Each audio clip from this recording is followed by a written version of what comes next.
Assalamualaikum warahmatullahi wabarakatuh. Waalaikumsalam. Alhamdulillah,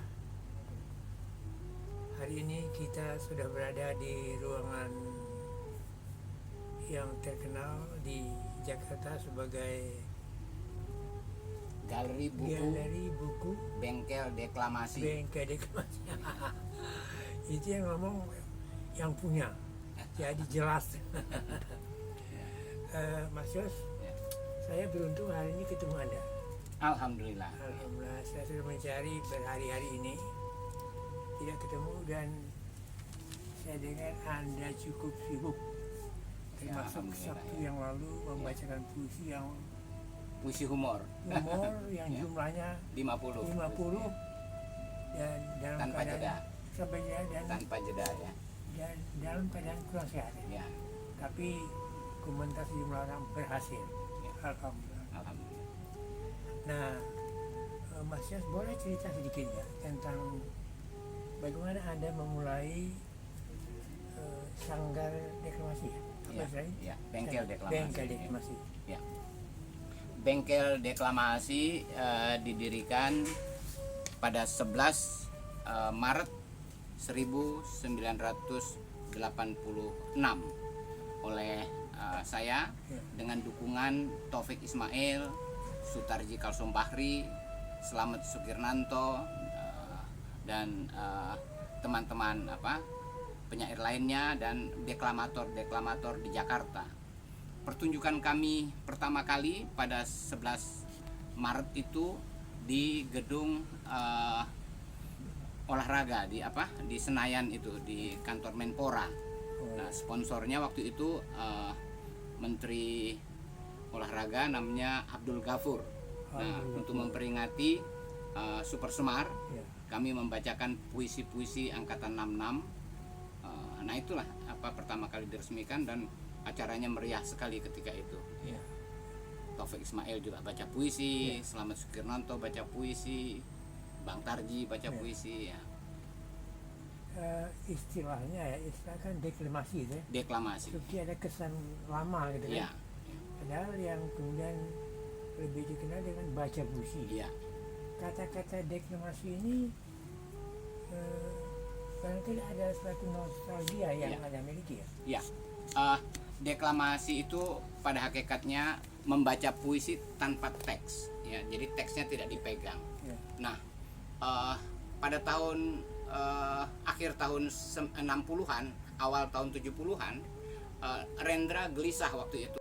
Poetry reading, dulu Rendra pertama kali memperkenalkan poetry reading di akhir tahun 60. Kalau Rendra mengatakan sama saja sebetulnya baca puisi dan deklamasi itu sama saja, karena pada hakikatnya adalah mengungkapkan isi maksud puisi ke hadapan publik. Nah, hanya saja kalau dengan istilah deklamasi, seringkali deklamator ini berlebihan membawakannya sehingga keluar dari konteks. Itu sebetulnya masalahnya. Jadi untuk saya sama saja, pada hakikatnya kita menyampaikan isi maksud dari puisi itu. Nah, untuk itu kita harus mendalami puisinya dulu, kita gali sedalam-dalam. Kemudian selama Anda mendirikan hingga kini, barangkali sudah sekian tahun ya? Ya, 30 tahun, ya, misalnya, 30 lebih ya. kurang lebih. Itu apa yang terjadi? Artinya pembinaan, kemudian mungkin ada di antara mereka tokoh-tokoh yang menonjol sekarang atau bagaimana? Ya, lama juga bengkel deklamasi ini terhenti ya, karena kesulitan dana. Akhirnya terhenti tahun 90-an sebenarnya terhenti itu. Nah, baru kita mulai lagi tahun 2020 Ya. kita mulai bangkitkan lagi.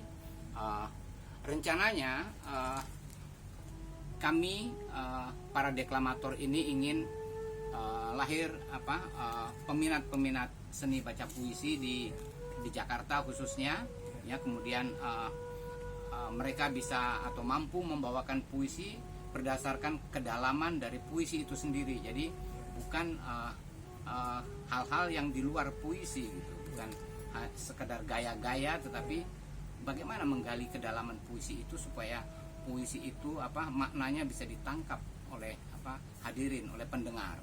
Nah, itu sasarannya. Nah, itu untuk Jakarta ya. Kemudian apakah ada rencana atau sudah terjadi pelatihan-pelatihan deklimasi ini untuk daerah?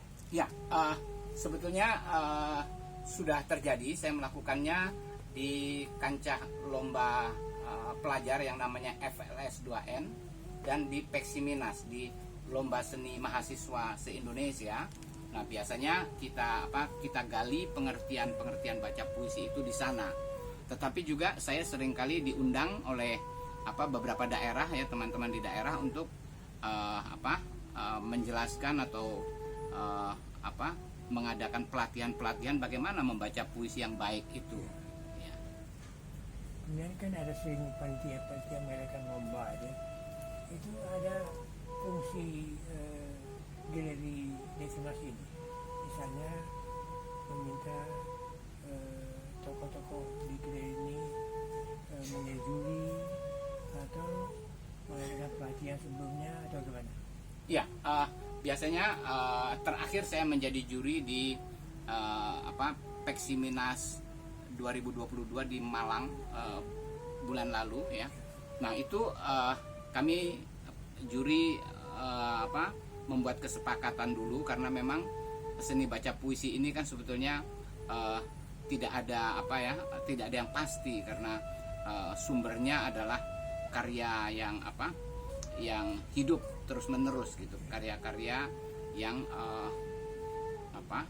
yang bentuknya fiksi gitu. Jadi bisa ditafsir macam-macam oleh siapapun, ya.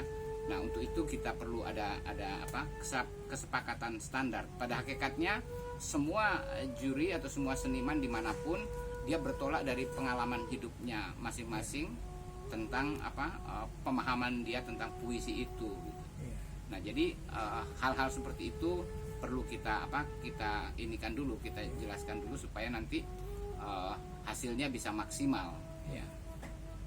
Ya, sementara itu sebenarnya orang secara luas mengenal Mas Yos ini sebagai penggagas baca puisi humor, ya. Yang kocak dan sebagainya. Ya. Itu bagaimana ide itu bisa timbul? Apakah karena kepenatan, kelelahan atau? Ya, saya melihat ada keseragaman di dalam seni baca puisi pada tahun itu, ya. Tahun 90-an itu ada polusi keseragaman di dalam baca puisi. Padahal kalau kita lihat Pak LK Ara membaca puisi berbeda dengan Taufik, berbeda dengan Rendra, berbeda dengan MH, berbeda dengan Tarji, berbeda dengan Gunawan, Sapardi, semua mempunyai keunikan sendiri-sendiri. Kenapa? Ketika sampai kepada deklamator kok jadi seragam gitu. Nah, saya membongkar itu, bahwa puisi itu harus didekati berdasarkan kepribadian pembawanya gitu. Jangan meniru-niru gitu. Nah, makanya setelah saya gali, ternyata hampir banyak penyair yang mempunyai sense humor di dalam dirinya. Saya lacak, ternyata sense humor itu lahir juga ke dalam karya-karyanya. Nah, itu yang membuat lucu-lucu, mungkin lebih, ya. Tetapi sense humor itu bukan saya melucu, tetapi puisi itu sendiri sudah mempunyai sense humor di dalamnya. Apa Anda ingat mungkin sepotong atau? Ya, misalnya ada puisi saya, ya, yang judulnya Taipan.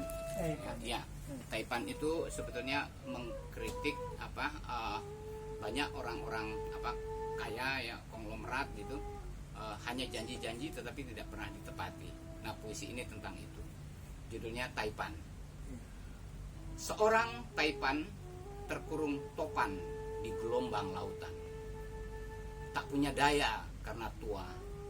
Tak ada upaya selain doa.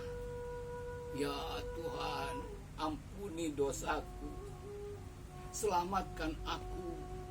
Kalau aku selamat, akan kuwakafkan 2/3 harta kepada yang membutuhkannya.